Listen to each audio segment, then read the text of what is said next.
Good morning, everyone, and welcome to ICRA's webinar on Indian tractor industry.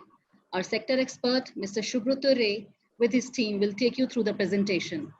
Over to Mr. Subroto. Thanks, Anju.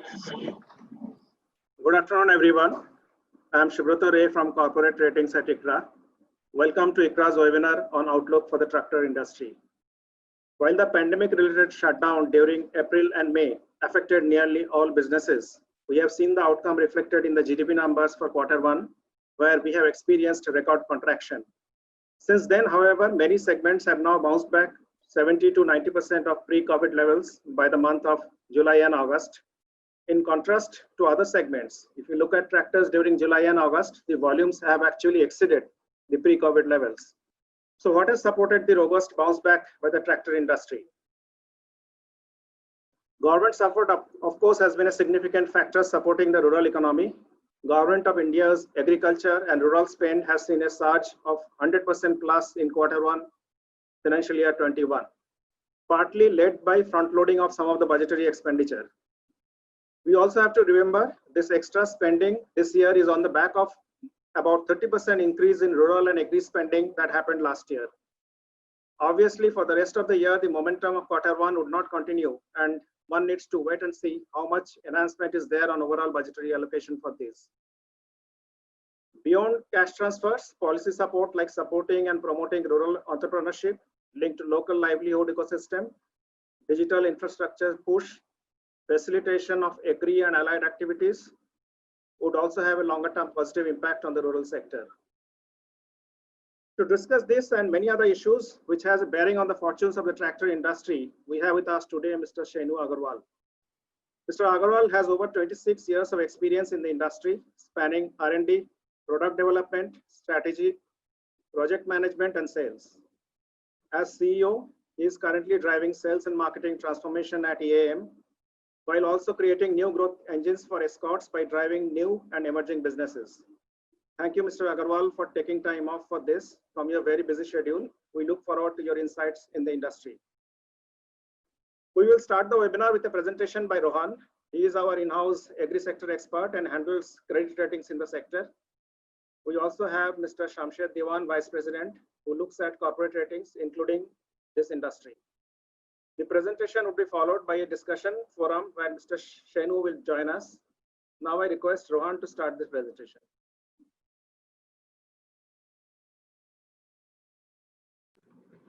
Good afternoon, everyone. Welcome to ICRA's webinar on the trends in the Indian tractor industry. So we'll just go through a 15 to 20 minutes of presentation on the subject. If you have any questions that come to your mind during the presentation, I would request you to just raise them in the Q&A box, and we'll be more than happy to take them post the presentation. So to begin with, we'll just have a look at how the lockdown impacted the industry per se. With production halted across the country, a lot of uncertainty existed during the initial periods of the lockdown. Even as a go-ahead was given to OEMs to commence production at certain plants located especially in the green zone, they continued to map the availability of suppliers and truckers to assess their readiness to commence operations. Over the past few months, aided by high localization in industry, they have been able to achieve a healthy ramp-up in utilization levels and are gearing up for a strong festive season. Credit profiles on a case-to-case basis have been adversely impacted across the supply chain. Thus, while OEMs are expected to maintain healthy credit profiles, continuous production could remain an issue. OEMs have been supporting vendors on a case-to-case basis and even expedited payments in select instances. On the demand side, government nods for farming activities aided a timely harvest. Even as the realization of crops in some instances remained under pressure, overall the realizations remained at adequate levels. Enhanced procurement by the government across states in a timely manner lent us quite a lot of support to realizations. Financing availability has remained adequate, with interest rates offered also seeing a moderation. With other automotive segments being more significantly impacted, select financiers have been looking at enhancing presence in the tractor segment. NBFCs and banks have been agile and found innovative ways, which include video inspection of fields, houses, etc., to continue lending during the crisis. OEMs, they continue to focus on developing new application-oriented products and are working on emission norm-related product launches. The TREM 4 norms, which are applicable for greater than 50 HP tractors from October 2020, have now been postponed by 1 year. This is expected to provide adequate time for the OEMs to work on the pricing policy for the products with stringent emission norms. Moving on to the trends in the domestic tractor industry. The lockdown measures undertaken in view of the pandemic had impacted tractor industry volumes significantly in March and April. As can be seen in the graph, retail sales also mirror the trend in wholesale volumes with a month lag, with sales declining in April and May. However, aided by healthy Rabi cash flows across regions and progress of monsoon in line with forecasts, there has been a sequential improvement in tractor sales ever since. In August, the industry recorded 75% growth in wholesale volumes. Retail volume growth, which was lower at around 27%, still remained robust. A quick look at the trends in the volume growth across regions. As can be seen in the chart, the recovery in demand over the past few months has been relatively broad-based, enabling most regions to report a growth in the first 5 months of the fiscal. The states, which represent an overall decline in volumes till date, have also seen a healthy growth in volumes over the past 2 months. The demand sentiments in the southern region had remained weak in the first half of the fiscal. Aided by healthy precipitation and reservoir levels, the region has reported the strongest growth in the fiscal till date. Benefiting from subsidy rollouts to aid farm machinery purchases, Assam too has recorded a robust growth in volumes. Moving on to an update on the monsoon.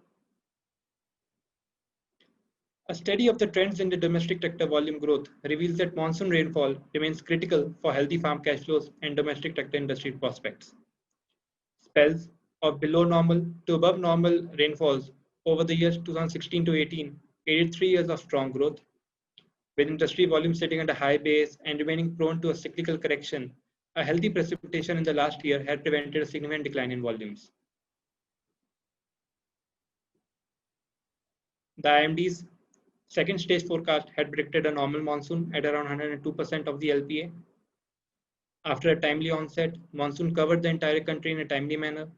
Barring the northern region, the precipitation was healthier than LPA across regions. Given that the irrigation intensity in the northern region remains relatively healthy, the adverse impact of a weaker precipitation in the region is likely to be relatively muted.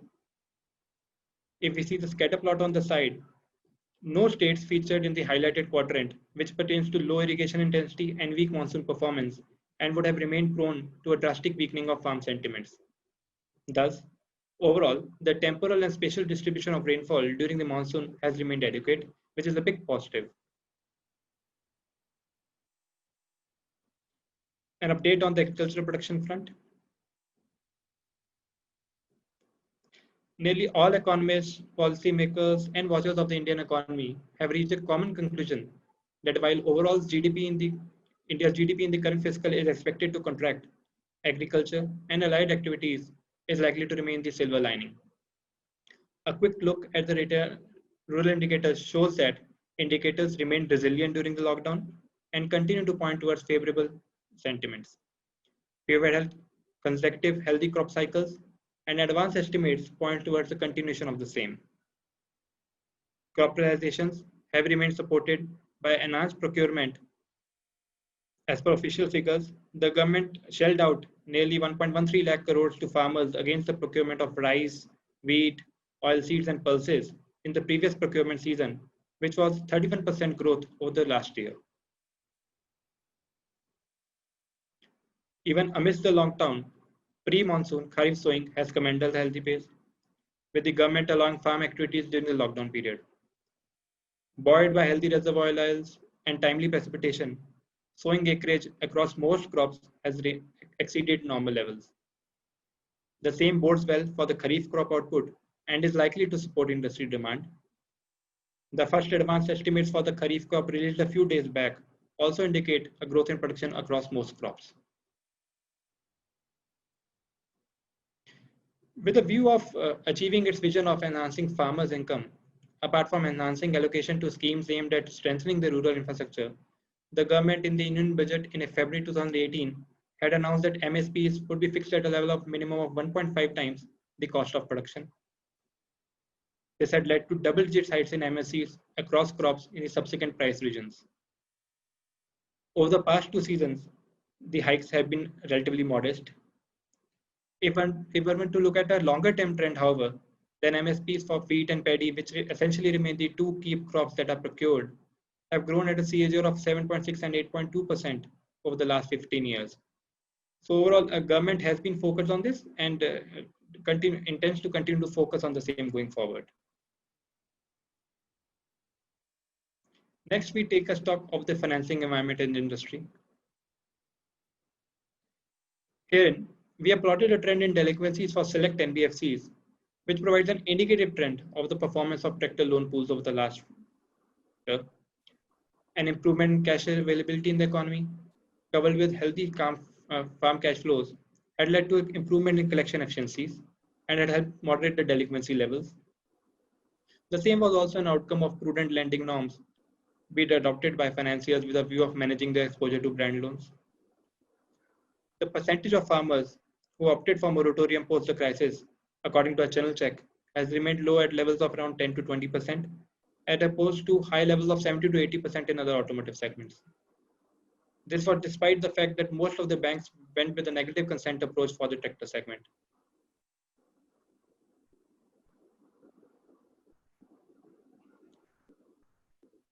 A quick look at how the various growth drivers stand. A recovery in farm sentiments over the recent past can largely be attributed to improved agri cash flows, and even as holiday demand has remained weak and is likely to remain curtailed, government support programs and adequate financing availability are expected to lend support. While uncertainty continues to exist pertaining to the tenure of the lockdown and the disruptions to the supply chain of OEMs, a normal monsoon has come as a sigh of relief for the farming community. Moving on to our industry outlook, ICRA had earlier forecasted a 2 to 4% growth in domestic tractor volumes in the current fiscal, led by uncertainty regarding the impact of the pandemic on the farming community. While uncertainty continues to exist in relation to the tenure of the pandemic, farm sentiments are expected to remain healthy, aided by enhanced government focus on procurement, healthy monsoon precipitation, and the resulting favorable kharif crop output. Accordingly, we have revised our growth estimates to 7 to 9% in the current fiscal, with downside risk emanating from spells of unfavorable rainfall leading to crop damage and supply chain disruptions, if any. The credit outlook on the sector remains stable. Despite expectations of some margin pressure, the operating margins for most OEMs in the industry are expected to remain at moderate to healthy levels, aided by soft commodity prices, with ROCE being even more superior. In line with ICRA's stable outlook on the industry, the credit profiles of OEMs are expected to remain healthy.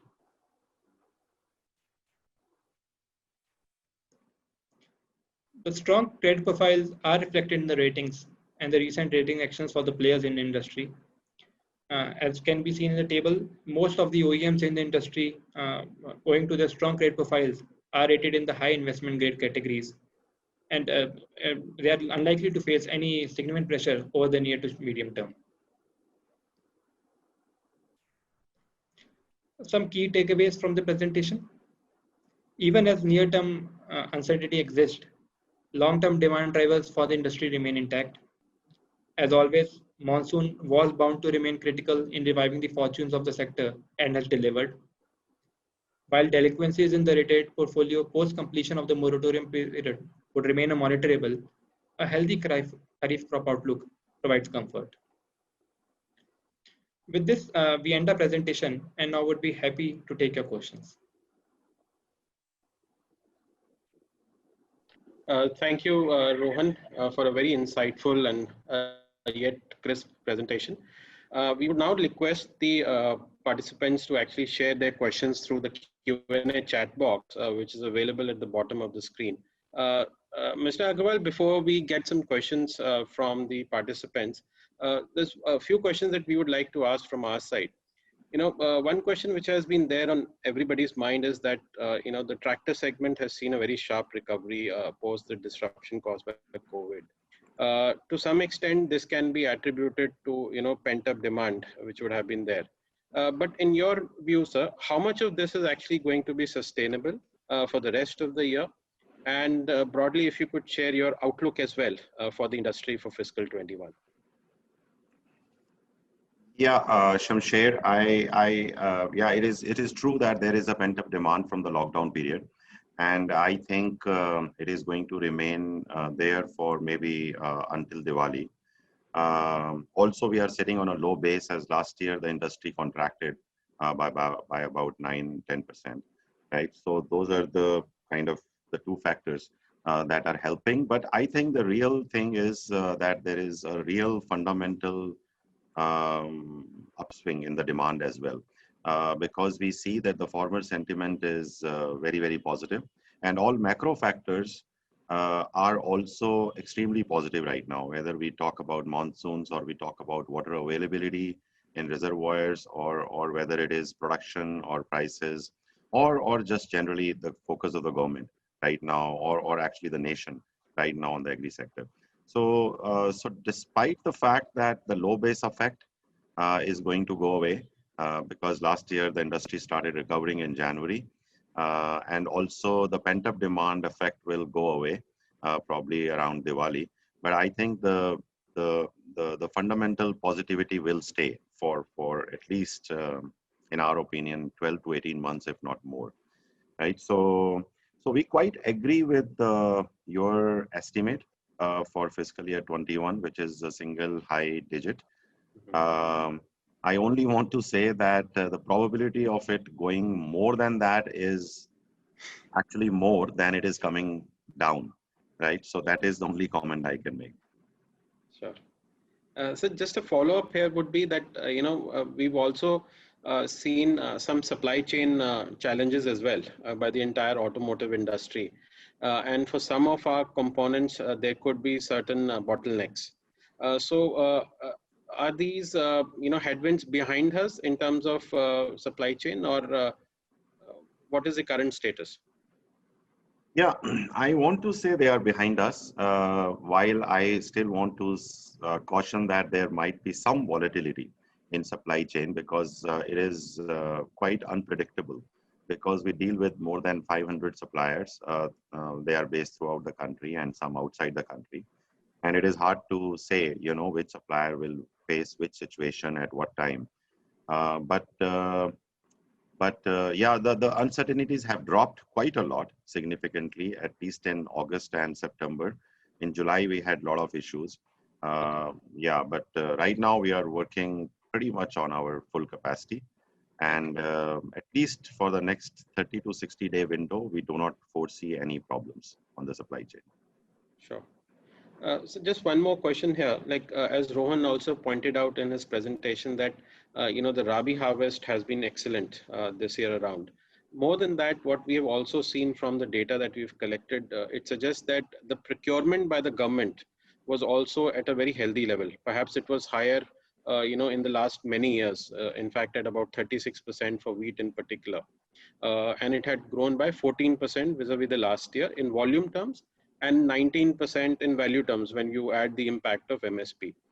So the government has done a lot here to really, sail the ship through. Your thoughts on that, sir, if you would like to elaborate anything else here? Yeah, definitely. I mean, that has helped. And I think the government will continue to be procuring very heavily. They have already stated that many times, that in the future, in the near future also, they will be procuring very heavily. But I mean, the government procurement is still like very limited. I mean, if you look at the percentage of the overall agri production or food production, right? So it has some bit of positive effect. But I think the overall, overall situation is also quite positive, irrespective of the government procurement. Yeah, I think government has taken recently some actions on the farm sector, which are going to be positive. Of course, we need to watch whether they get implemented in the right time. There are some fears in the farming community around those. it is government's responsibility to allay those fears as soon as possible. But I think in the long term, there will be a very, very positive effect of these recent initiatives. Sure, sir. So I'll take a few questions which have come from our chat box, as well as something which is playing out in the industry. Now, one of the challenges for improving the mechanization in the farm equipment segment has been, the smaller land holdings for the medium and small farming community in India. To address this, the government has taken various programs, and one of them has been the implementation of custom hiring centers. In your view, how has this program actually rolled out?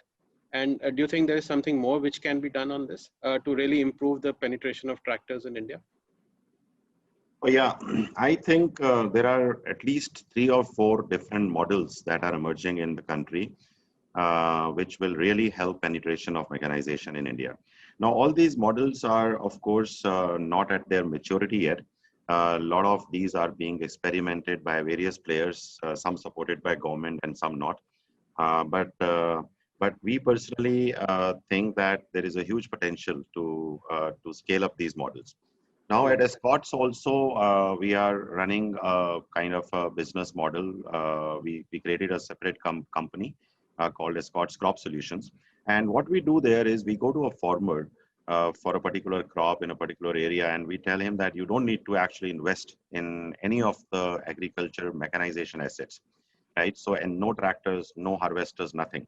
So what you need to do is just to tell us when do you want the machine on your farm, and we will be there with the machine, with the operator, with the fuel, with all the expertise that we have, and we will do the job for you. Right, okay. And we will charge you on pay-per-use basis, either per hour or per acre or in some other fashion, right? So now we think that this is a kind of something very revolutionary. Now I have to be very honest and tell you that we have been doing this for 4 years, and we really struggled quite a lot because we were one of the first ones among the first ones who tried something like this.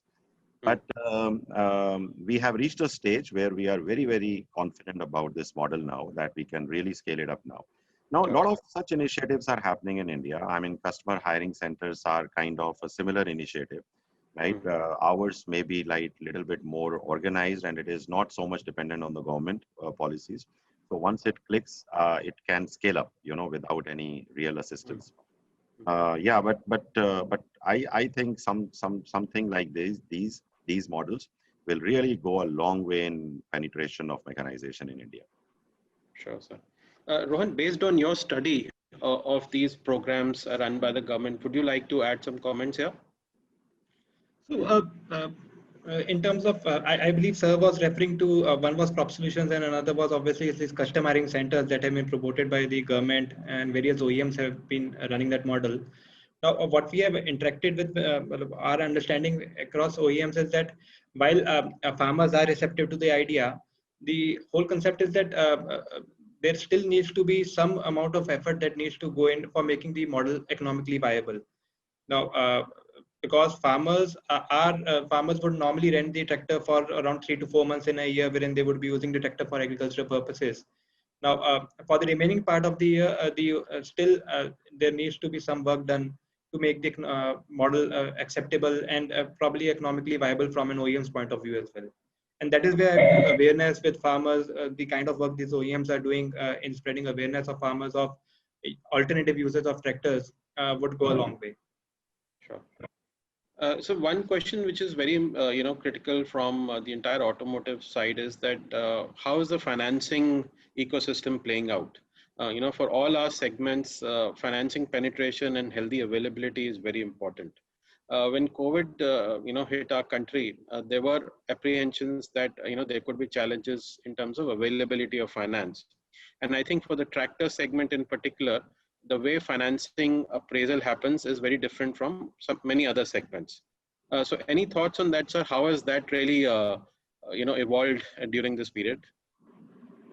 Yeah, so Shamsher, I mean, COVID proved to be a boon even for tractor financing in many ways, right? Because other sectors were not doing very well, and all these NBFCs and banks, they play in all these sectors. So when they saw that other sectors are not needing that much finance because of the lack of demand, everybody started focusing on agri. Now we had discussions with most of the banks and NBFCs that play in our sector, and everyone just blatantly said that this is going to be our focus for next many months. So that is one. So therefore, I mean, we did not find any dearth of financing available. Actually, banks were fearful and BFCs were fearful for the first few weeks when the lockdown was announced.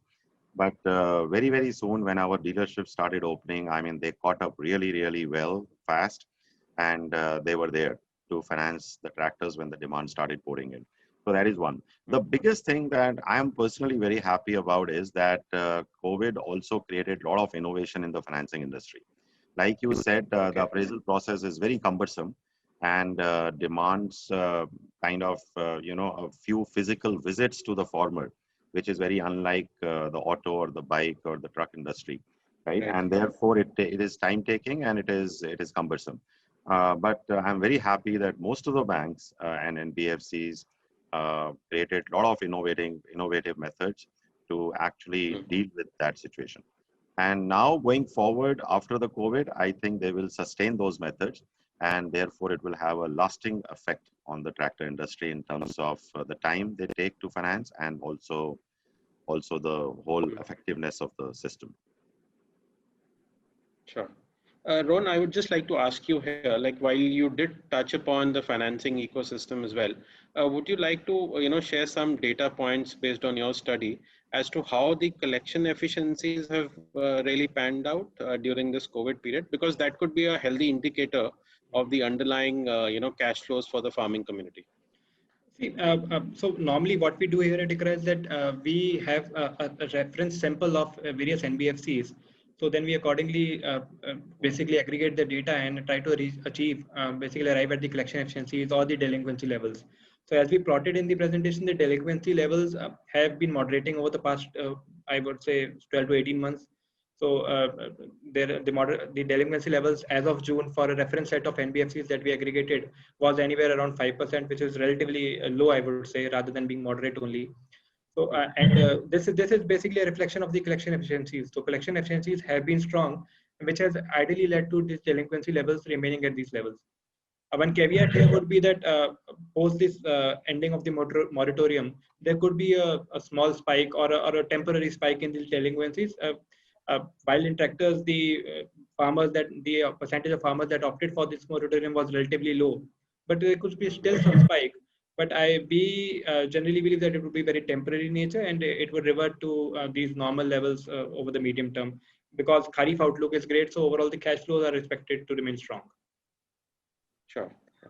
Mr. Agarwal, while we've discussed in detail about the demand prospects in the Indian market, what would be your view on the exports of tractors from India, and how do you see COVID really impacting demand from the key markets where India is a dominant player? Yeah, so domestic demand is much higher. Same way, the exports demand we are seeing has also got a surge.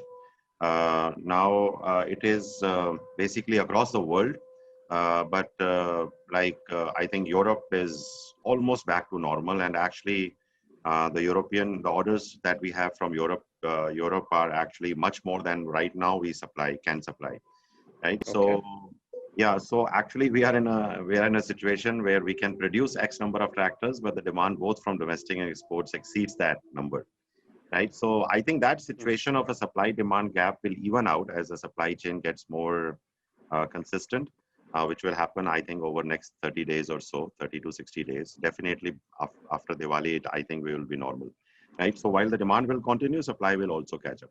But this year, definitely, I think because of the supply issues, at least until December, you will not see major spikes in the export sales numbers just because of the supply chain issues. Okay. So the focus is purely going to be catering to the domestic demand, at least in the near term, by most of the OEMs. Yeah, not really. I mean, we are going to balance out, and it will depend on OEM to OEM how they want to balance out between their market focus.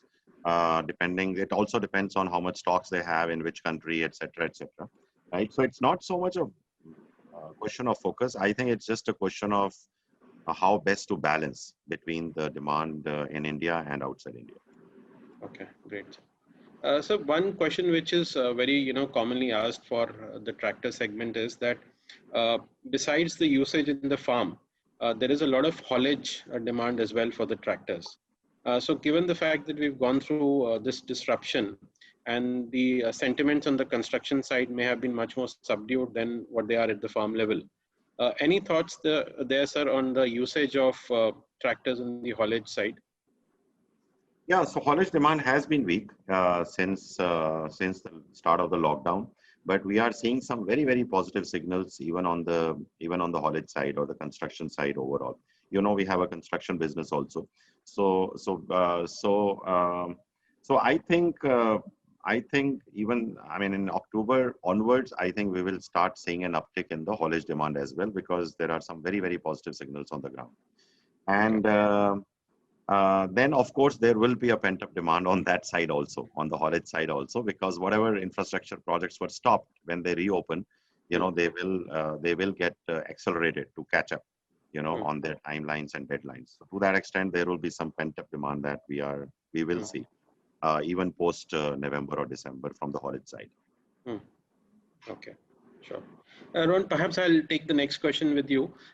Sometime back, you had published a note on the changes which were likely to come through on the emission side in the tractor segment. So the question pertains to, is there any change from the government side on the emission norms? So as I mentioned in the presentation, initially the greater than 50 HP segment, which accounts for around 13% of the overall industry, was expected to transition to TREM 4 norms from October 2020.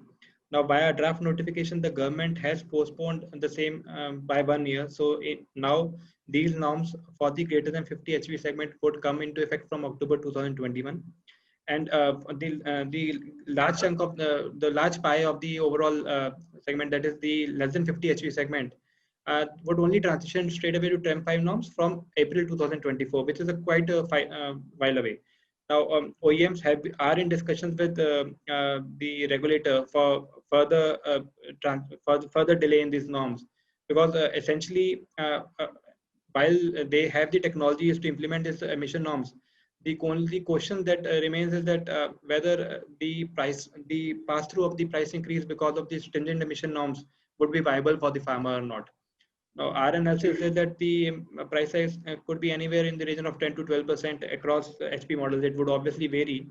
Now, so it's anyone's guess if the farmer who's currently, while the current cash flows are healthy, but still whether he would find some viability in paying for a tractor, which would be say around 10 to 15% priced higher.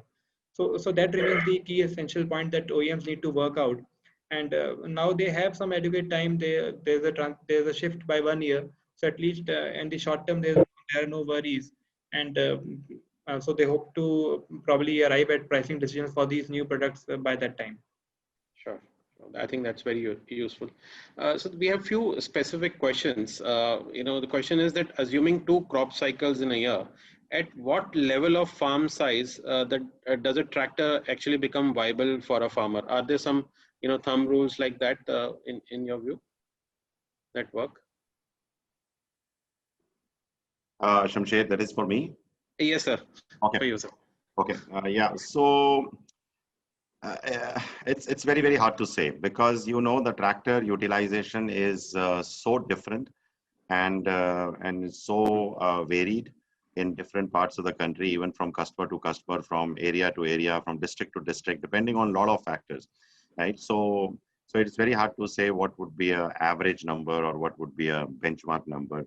Very difficult to say, but I would say that the ROI on a tractor purchase is getting better and better every year, because tractor is being used in many different ways, and the kind of applications we are seeing right now emerging from tractors is kind of very interesting, right? So see, I think the way we have to look at this issue is that a tractor is a real need of a farmer, right? It does not really matter how big or small you are. right? You cannot just survive without a source of power on the farm, right? That is for sure. And when you have to do that, I mean, farmers will find more and more ways to get return out of it, right? So that is why, I mean, it is such a natural phenomenon, right, that people will get into that direction. And of course, the companies like ours and others in the sector are also doing a lot of innovation in this way. Like, I mean, few years earlier, you would not see a loader fitted on a tractor. Right now, many OEMs, either through tie-ups or directly, are providing a tractor with a loader. Now you can do immense number of things when you have a loader in front of a tractor. It also almost works like a mini backhoe loader, right? Of course, you can't do very heavy duty work with it, but you can do a lot on your farms and around the farms and even other places like commercial work. So I don't have a direct answer. I'm sorry for you, but I think we are moving in the right direction. And I think many farmers are finding very innovative methods to do this. The other thing is also, we know that the tractor penetration itself is only about, let us say, less than 40% in India. Okay. And therefore, for every household, a farming household, there is definitely more than kind of one, or let us say 1.5 farming house or households which do not have a tractor, right? So while more and more farmers are buying tractor, new farmers, but still, I mean, there would be ample opportunities for the existing owners to rent out their tractors and do some more work than just doing their work on their own land. So yeah, so that is what I want to say. I do not know. I do not have a direct answer to like how many acres would really be okay. Sure, sir. I think that's something which is very difficult, and as you mentioned, that it depends from state to state, and it, I think, also varies from crop to crop as well, depending upon the income levels that may be there. Yeah, we see, I mean, some tractors we see, like some tractor owners, they use for 500, 600 hours in a year, right? And some other people, they use up to like 3,000 hours in a year. Right? Okay. So it's a huge thing. I mean, and these 3,000 hours you cannot just use on your own farm, right? On your own farm, you cannot use more than 400, 500 hours at best, right? But so people are finding ways to get a return. Right. Rohan, I'd like take the next question to you. This is from the presentation, and it says that you've indicated that the delinquency levels in the farming side have been on a steady decline, especially the 90 plus DPD number. Now, is it because of a very cautious lending, which has been followed by financiers, or is it purely an impact of better affordability or cash flows at the hand of the farmers? So if we look at it, while financiers had become more prudent in their lending norms, this was a result post the demonetization, wherein financiers had turned prudent to protect their delinquencies. But in this segment per se, if at all one were to attribute this just to prudent lending norms, then the financing availability would have taken a hit, and effectively it would not have supported the sales growth that we have seen over the past 12 odd months. So if we look at it, FY 2020 also, while we overall registered a decline in volumes, H1 was weak, but H2 was pretty strong. It was only because of the lockdowns during the end of March that we ended up with a negative figure. Otherwise, the negative figure would have been very minimal. So overall, over the past 12 months, the momentum has been very strong. And so one cannot attribute the lower delinquency just to the prudent lending norms. It is a fact that the cash flows have been strong. All the advanced estimates, etc., also point to this fact. So, and I believe government support programs, these direct benefit transfers, the handouts that they have directly have also played a part. So the disposable income of farmers has increased. So it is a mix of both, but not one cannot say that prudent lending norms would be the only reason. Okay, so it's clearly the improved cash flows in the hands of the farmers is something which is driving better numbers on the financing side. That would be understanding. Sure. You had also indicated in one of your slides that while the overall demand has been good across India, across all the states, but there are some states which are doing exceptionally well. I think states like Telangana, AP, Maharashtra, etc. So maybe Mr. Agarwal, if you could share some thoughts from your understanding as to what is really driving demand in certain states. Is it just the low base effect, or is it also to do fact that the monsoons has been very good and some of these states may have low irrigation penetration in general? Yeah, Shamsher, all three of those. I mean, they had a low base effect. These states are normally very, very highly dependent on water, on monsoon, because the irrigation intensity is not very, very high in like Maharashtra or even Telangana. Maharashtra is kind of the worst, right? It depends a lot on monsoon that how Maharashtra industry will fare. So, yeah, so that is basically the effect. I think.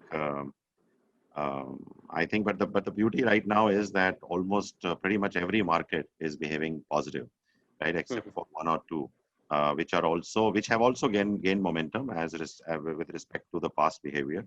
But yeah, I mean, a couple of them stand out for some local reasons, but every market is doing quite well. Sure. Any thoughts from your side, Rohan, on same? So my thoughts would be largely be in line with sir's, so there wouldn't be anything I would like to add on this. Okay. So what we also observe is that there's another trend which is panning out, which is that the demand for higher HP tractors has been higher in this current year. So is it just a optically favorable number, or there is some structural reasons underlying to this? No, I think these are, I mean, mostly temporary reasons. Of course, I mean, fundamentally, the tractor market is moving towards higher HP over many, many years now, and that is going to continue. But basically, two reasons. One is that the cash flows were very, very positive, and we always see that then there is a fundamental positivity or positive sentiment in the farmers, the higher HP demand goes up slightly. The other factor was that since the haulage demand was low, and haulage normally caters to the lower or the medium HP, and the agri demand was high, and agri mostly caters to like medium and high HP. Therefore, we saw that shift. So as soon as I think the haulage demand will come back, which I think is going to happen very, very soon now, you will see a little bit of a dip in high HP again. It will be better than normal still, but not at the current levels. Okay. So the next question is related to the useful life of the tractors and the demand for the used tractors in general. Now, what we observe is that tractors generally have a very long life. I mean, we've seen tractors being used in the farm for 12 years, 15 years, even more. What are your thoughts on the used tractor demand and the market in general? Yeah. So I think India has a huge used tractor market. We normally peg it at roughly about 40 to 45% of the new tractor market right now. Okay. And I think in future it will actually grow more and more because of many, many reasons. Now, all this market is quite unorganized right now. There is no player like Maruti True Value in tractor industry. Right. So it is very, very unorganized. It is either done directly through by customers or through brokers or through dealers. Right. Now, we have taken an initiative to put some structure in this whole segment of used tractors. It is still a pilot. We have opened about 10 or 12 centers so far. And once we find the right business formula for this, then we are going to scale it up. But yeah, used tractor demand is something that is going to continue. And also, I think when these new emission norms come in 2024 or 25, whenever they come, I think you will see a much bigger spurt in the demand for used tractors. Okay. So how is the currently the situation as far as financing of used tractors is concerned? I mean, does it really happen, or it's purely from the cash flows of the farmers? Financing has very, very little role to play right now. But once this sector gets organized, financing will have a big role to play. Right now, a financer cannot finance actually because it is all unorganized. But imagine if Escorts were to sell used tractors refurbished with quality assurance, with warranties, with everything else to a customer, a financer would be more than willing to finance it. And thereafter, the viability of the farmers would be even better with the used tractors. Yeah. Yeah, compared to a the new? lot of interventions have to be done in the used tractor market. It is a huge market. 3-4 lakh tractor a year is not a small number, right? Okay. But all or unorganized. So as soon as a couple of players they enter into it and they put some structure in it, I think this market is going to be quite rocking actually. Okay. So generally, in your experience, what would be the average age at which first-hand transaction would happen in the tractor second-hand market? Yeah, I can give you a guesstimate because it's very hard to put a definitive number again on this. But I would say roughly, I think we are close to 8 to 10 years right now. Okay. 20, 30 years ago, this number would have been around 14 to 15 years. Okay. Right? So definitely we know the answer why this is happening like this, because the usage of the tractor is going very, very high. It is increasing every year. Number one. Number two, farmers in general are getting more savvy, they want better technology, they want better yields, etc. And therefore, whenever there is a new technology upgrade that comes in the market, which is now happening every 3 to 5 years, even in tractors, right? So they would want to switch to a better technology, right? So both of these factors, I think, are going to reduce not the life, but let us say the first user ownership will get reduced further and further. Okay. And that's been the trend over a longer period of time in India. Yeah, it's going to go at a gradual pace, but it is definitely a trend. Sure, sir. Another question is on, from a product standpoint, we've also seen, while you mentioned that, in general, the demand for higher HP tractors has been going up in the market. But at the same time, many OEMs have also introduced lightweight tractors, at the very entry level of the market, which are used for very specific applications. So how has been, the ramp up in the demand for such products? And what are your thoughts on this? Yeah, so see, there are two. Tractor is basically made based on an application. How do you want to use it, in what circumstances, what soil conditions, which crops, and which geographies, right? And there would be used for. We know that there is a huge variety in terms of applications, in terms of soil, in terms of cropping practices, etc. in India. So to that extent, there will be more and more differentiation that will happen in the tractors. Now, when I started in the tractor industry, every tractor used to be the same, right? Whether you plow or whether you grow rice or wheat or cotton, the tractor is a tractor, right? But that is no longer there, right? More and more differentiation is coming in, right? So all OEMs will actually, in order to enhance the utility of the tractor, in order to enhance the ROI of the tractor, the suitability of the tractor, that is what every OEM would do in future. So they will create more specialistic tractor rather than more generalistic tractors, right? Of course, in India, you cannot make a super specialty tractor because of the fact that tractor has to be used in multiple applications and not just one, right? But you will always pick one major application, which would be the kind of the purchase decision factor for the farmer. Make it more specialist in that application, but also keep it a little bit more generalistic as well. So you do not want the farmer to just use the tractor in rice and not for anything else. You can make a super specialty rice tractor, but then nobody is going to buy it because of ROI reasons, right? So that is a trend that we are, seeing in the industry. We are ourselves working on that very, very acutely, and I am sure other OEMs are working in that direction as well. Sure. So the next question is on the agri trends. Like we've seen that the government has also been encouraging farmers to look at different crops. This is from the perspective of enhancing their incomes. It's also from the preserving the soil condition and also the level of water which is actually used. In your view, are farmers really adopting to these different cropping patterns in India, or you don't see much of a differentiation happening over a period of time? I really think the pace can be more, but I think there is a definite change that is happening. At least at the awareness level, I think the government has done a very, very good job, or other agencies that are involved.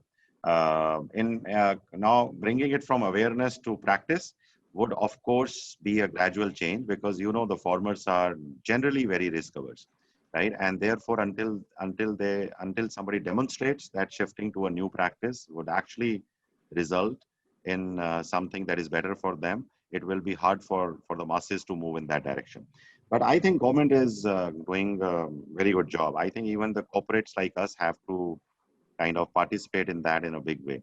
Now, I mean, if you look at like countries like Brazil, you know, what I gather, and I may be wrong in my numbers, but what I gather is about 60 to 70% of tilling is gone in Brazil. Like, so they have gone to like zero till approach, where they do not even till the land, and they just plant or sow in that land without tilling it. Right now, that is a big kind of factor which can conserve our nutrients, our soil structure, etc. And it will happen in India. It will happen in India. But for that to happen, of course, some awareness is required, and also corporates will have to play a big role, because they will have to bring those technologies in India. Right? We cannot, ask farmers to switch without available technology. Right. So, for example, like Escorts or even in other companies are putting a lot of focus on this side now. Right. I mean, most of our companies in the farm sector have been tractor companies. Really. I mean, we were not looking beyond tractors at all. And globally, if you see, I mean, tractor constitutes only about half of the top line of any agri-mech company. Right. I mean, so the other half is coming from implements, attachments, you know, a lot of other things. So I think India is moving in that direction, and you will see some very, very big change in the next 5 to 7 years. The change has already started, but you will see it amplified in next 5 to 7 years. Sure. I think so. One example of this change could also be the direct seeding of rice, which we saw that, you know, it picked up quite significantly during this crop cycle. Especially in states like Haryana and Punjab. I think there was some data which suggested that this, I mean, just did not advance the cropping, seeding of the crop, but as well as it goes a long way in preserving the amount of water which is used for the overall process. That is right. See, some of these states will adopt it much faster because they have already gone through an evolution. The problems that they are facing are actually extremely acute in terms of soil or water conservation, right? So some of these states will adopt it faster than the others. Sure. Great. So with this, we've exhausted our set of questions. So we would really like to thank you for taking out time from your busy schedule and giving us insights on the tractor industry. Now, clearly, I think this is one segment which is doing very well, and we hope that all the challenges, either on the supply side or related to the farmers' cash flows, have been sorted out, and we expect the industry to complete the year at a healthy growth momentum. So thanks a lot, sir, for your time. Thank Wish you all the best, sir. The entire ICRA team, it was really a pleasure to be here. Thank you, Thanks sir. a lot, sir. Thank you. Bye-bye.